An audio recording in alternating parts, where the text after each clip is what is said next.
I was thinking we were kissing the whole time, like in the bad way. And then at some point his hand was back in my underwear.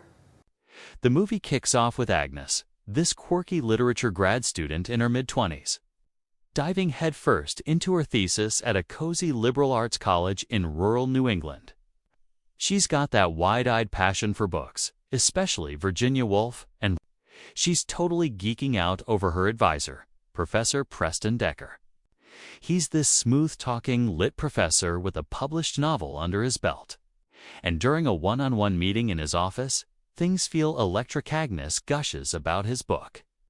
He compliments her work like it's the next big thing, and he even pulls out a rare first edition copy of To the Lighthouse to show her. "This is what real writing looks like," he says, handing it over with that mentor vibe. But red flags start waving when he suggests shifting their meeting to his house because, logistics and all that. Agnes, flattered and a bit starstruck, agrees and heads over as dusk falls. Cut to the exterior of Decker's house. We don't go inside, but the camera lingers on the dark windows as hours tick by. Agnes bursts out in the dead of night, her face blank but her body language screaming panic. She jumps in her car and drives off into the darkness, the headlights streaking like ghosts chasing her. Back at her place, she sinks into the bathtub, still in shock, and calls her best friend, Liddy. In clipped, detached words, she spills it. "He assaulted me. I went over there, and it happened." Letty's horrified, wrapping her arms around Agnes, virtually through the phone, promising to be there ASAP. The next morning, the bombshell drops. Decker's resigning effective immediately. The college's disciplinary board calls Agnes in, but they're all shrugs. "Since he's leaving, we can't investigate. It's out of our hands." Agnes is devastated, feeling like the system just kicked her while she's down. "What about justice?" she mutters. But they brush it off with bureaucratic nonsense about policies and ex-employees. Reeling from the numbness, Agnes wanders the woods on a walk and stumbles upon a scruffy stray kitten meowing pitifully. She scoops it up, names it Olga after some literary nod, probably, and it becomes her little anchor. This fluffy gray furball that curls up with her at night, purring away the silence. But the anger simmers. One night, Agnes confides in Liddy about wanting to burn down Decker's old office. "I'll help if you really want to," Liddy says half-jokingly. But Agnes backs off, realizing arson won't erase the pain. Instead, she grapples with whether to press charges. He's got a kid with his ex-wife. She tells Liddy, jail wouldn't fix him, it'd just make more mess. Motivation-wise, Agnes is torn between revenge and this quiet resignation.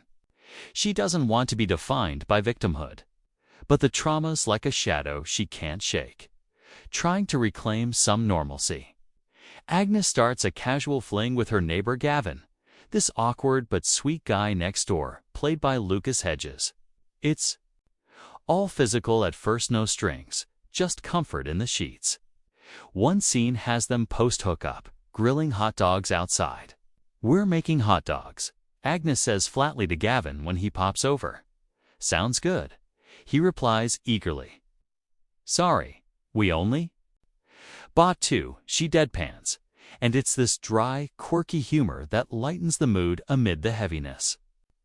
Gavin's patient, not pushing for more, which lets Agnes feel in control for once. Time jumps a bit. Agnes lands a part-time teaching gig at the college, diving into classes on classics like Lolita, where she sparks debates on style versus substance. Can great art come from abhorrent people? She asks her students, the irony hitting hard given her own history. Feedback rolls in positive. Her boss praises her, saying, "You're a natural youngest full-timer we've had." But then jury duty hits, and during voir dire, Agnes admits her bias. "I was assaulted, and I didn't press charges because prison doesn't reform monsters."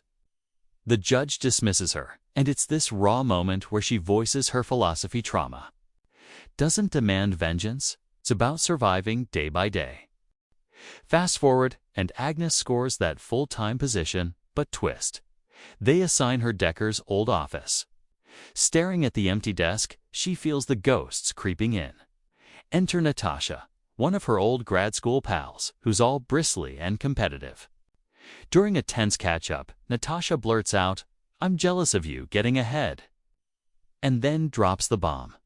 "I slept with Decker, back then, was consensual." Boom. Agnes spirals into a full-blown panic attack, hyperventilating in the hallway.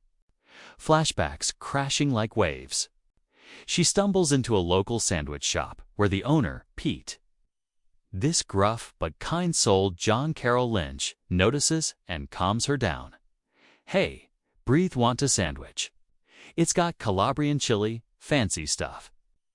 He listens without judgment as she opens up a bit. "I remember it in flashes, feel it in my body, but sometimes I forget, and that guilt hits." Pete's wisdom is simple. The world's imperfect. You just keep going. It's a stranger's kindness that pulls her back, highlighting how healing comes from unexpected places. Meanwhile, life marches on for everyone else. Liddy, now married to Fran, gives birth to their daughter Jane via sperm donor. The group reunites Natasha. Logan, Devon, all former classmates, sharing laughs and awkward vibes at the college. But Agnes feels stuck, like she's the last one in adolescence while others level up.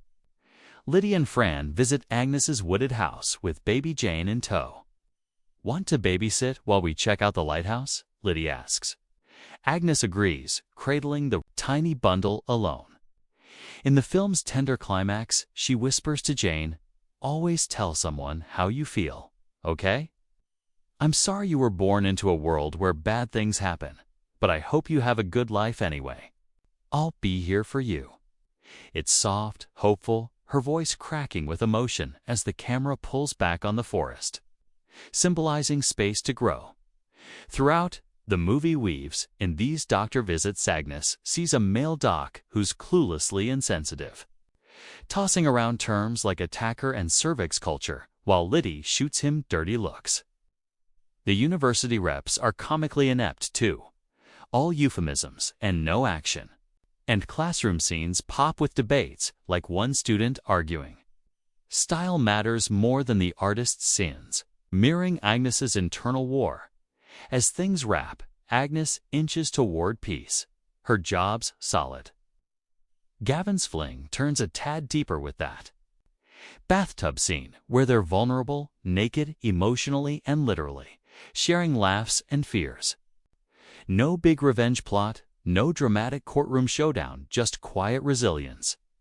The epilogue lingers on Agnes driving, headlights trailing like fading memories, hinting she's moving forward. Not erased, but evolved. Sorry, Baby nails that balance of dark humor and raw emotion, showing trauma's not a plot device, but a messy part of life. It's funny in the absurd, like the hot dog snub or the kitten's timely meows. Heartbreaking in the silences. Eva Victor's debut screams talent, capturing how you survive the bad thing. One awkward step, one kind stranger, one baby whisper at a time. In the end, it's a reflective gut punch. Life goes on, imperfect and all, but with friends like Liddy and hope for the next gen. Maybe that's enough.